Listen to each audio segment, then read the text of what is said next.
Hello students, today we study about the important chapter of the second year, dual nature of matter and radiation. Radiation means nothing but a light radiation, that is the electromagnetic rays. So light radiations are propagate in the two forms. The first one is known as a waves and the second one is known as a particle. So the light is propagate from one place to other place in the form of a waves. Examples are interference, diffraction and polarization.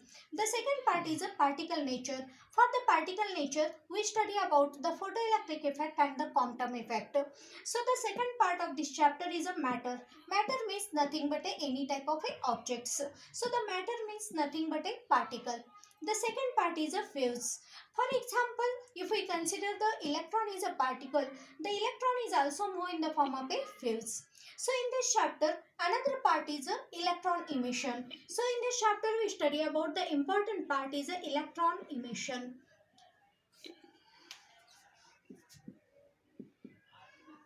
Electron emission is nothing but the liberation of an electron from the metal surface. So for this, we consider the two words. One is a metal, another one is a surface.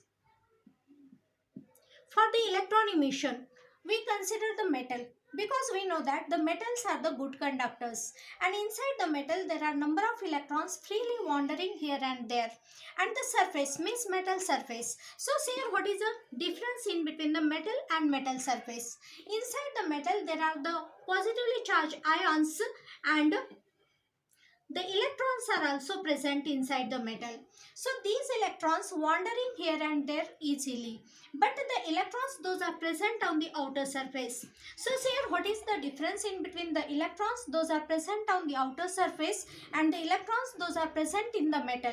The electrons, those are present inside the metal. There is an electrostatic force of attraction between the ions and the electrons. Means there is a force of attraction in between the ions and the other ions and the electrons. But the electrons, those are present on the outer surface. There is a downward force also there. Means only downward force is there but not a upward force. So because of this reason, the upper surface electrons are easily removed from the surface. So the electrostatic force in between the ions and the electrons is nothing but a work function of the metal surface. The work function is that the minimum energy which is required to remove the electron from that metal surface, that is known as a work function. So work function is denoted by the W, or the work function is denoted by the letter phi, and the work function is measured in the form of a unit. That unit is known as a electron volt. E means that is a 1.6 into 10 to the power of minus 19 volt. So in this type of thermionic as the electron emission. Electron emission means nothing but a liberation of an electron from the metal surface. That process is known as a electron emission. So mainly there are four type of a electron emission. The first one is known as a thermionic emission. Thermionic emission. The second one is known as a field emission.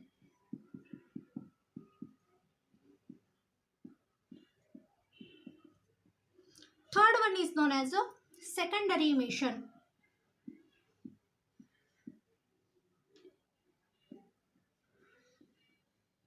And the fourth is known as a photoelectric effect.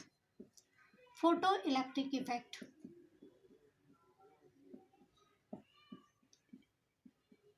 So here, thermionic emission. Thermionic emission is that in which when the metal surface are heated at a large temperature, and that large temperature is 2500 degrees Celsius. When the metal surface are heated at a large temperature, the energy of a electron is increases. That is, the thermal energy of the electrons are increases, and the electrons are liberated from the metal surface, and the liberated electrons are known as a thermoelectrons. So this is a one method. The second method is known as a field emission. Field emission is that in which when the strong electric field, that strong electric field nearly 10 to the power of 8 volt per meter. This strong electric field is applied to the metal surface. That time the electrons are liberated from the metal surface. That process is known as a field emission. The third one is known as a secondary emission. The secondary emission is that when the fast moving electrons, for example, if we consider the metal surface, on that metal surface the electrons are there.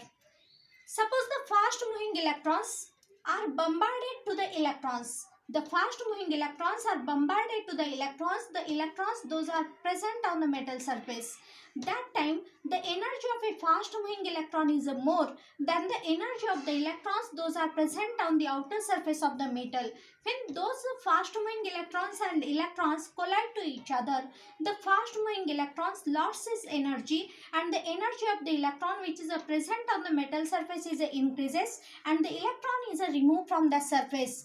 That is known as a secondary emission. The fourth is known as a photoelectric effect. So the photoelectric effect is that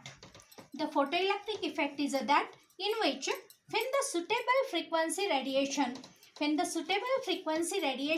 that is a light radiation, those are incident on the metal surface.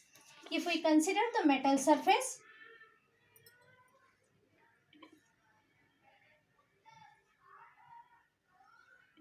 in the metal surface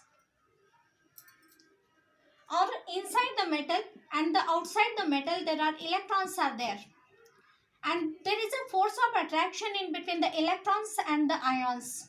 And this force of attraction, because of this force of attraction, the electrons are not removed from that metal surface. So here photoelectric effect is that when the suitable frequency radiation, that is a light radiation, these light radiations are consist of a photons with energy E is equal to h into nu. When these suitable frequency radiation are incident on the metal surface, these photons are absorbed by the electrons those are present on the outer surface, and the energy of the electron is increases, and when the energy of the electron is increases, the electrons are removed from that surface, and the liberated electrons are known as a photoelectron. So this is a type. In this, when the incident radiation whose energy is more than the work function, we know that the minimum energy is required to liberate the electrons from that metal surface, that is known as a work function. When the suitable frequency radiation, those are incident with the energy E is equal to h nu, whose energy is more than work function, that time only the electrons are liberated from that metal surface. For example, if the work function of that metal surface is a 5 electron volt, and if the energy of the photons or energy of the incident radiation is a 4 electron volt, that time the work function is a more than the energy of the photon, that time the electrons are not liberated from the metal surface. But if the energy which is given, that is more than the if the work function is a 4 electron volt and the energy given is a 5 electron volt, that time the energy given is a more than the work function, that time the electrons are liberated from the metal surface. So the minimum energy which is required to liberate the electrons is known as a work function, and the minimum frequency which is required to liberate the electrons from that metal surface, that is known as a threshold frequency. So the threshold frequency is denoted by the letter nu naught, and therefore the work function is equal to h into nu naught. So the question arises that what is the meaning of photon? Because in this we study about when the minimum frequency radiation are incident on the metal surface, the electrons are liberated, and these radiations are consist of a photons. So here, what is the meaning of a photon?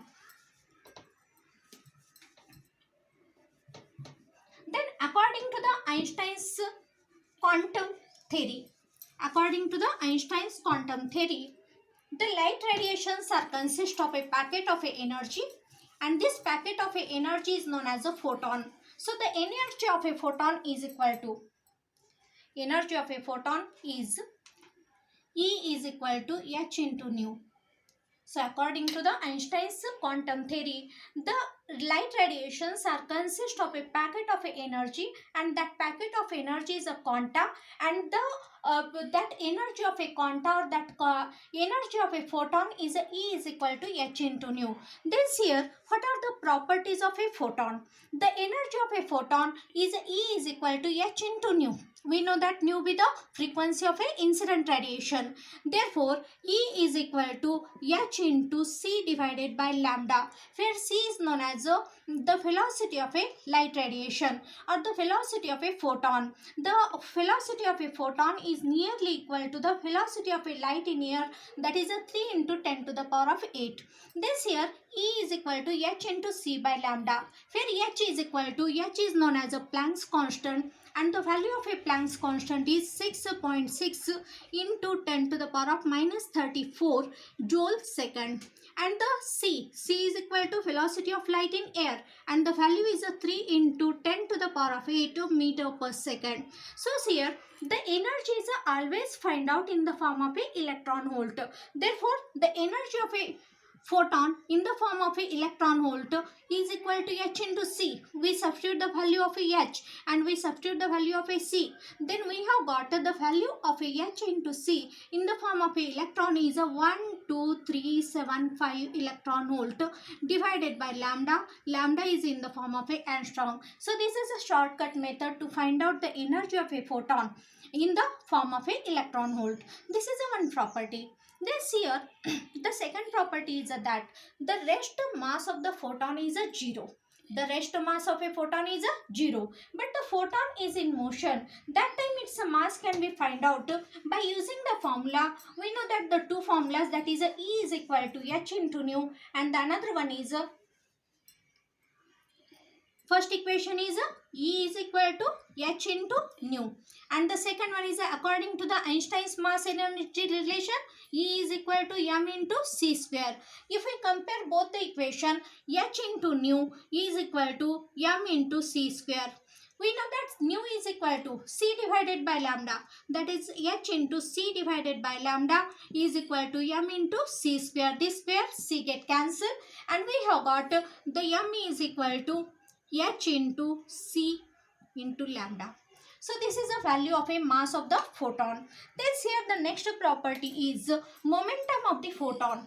To find out the moment of a photon, we again use these two equations, that is Einstein's equation, that is E is equal to h nu, and the another one equation is E is equal to m into c square. When we compare these two equations, h into nu is equal to m into c square, where nu is equal to c by lambda is equal to m into c square. This square and c cancel, and here h divided by lambda is equal to m into c. We know that m into c means m into v. M into v is equal to momentum. That is the momentum of the photon is equal to h divided by lambda. So this is another one important formula to find out the momentum of a photon, and the momentum of a photon is inversely proportional to the wavelength.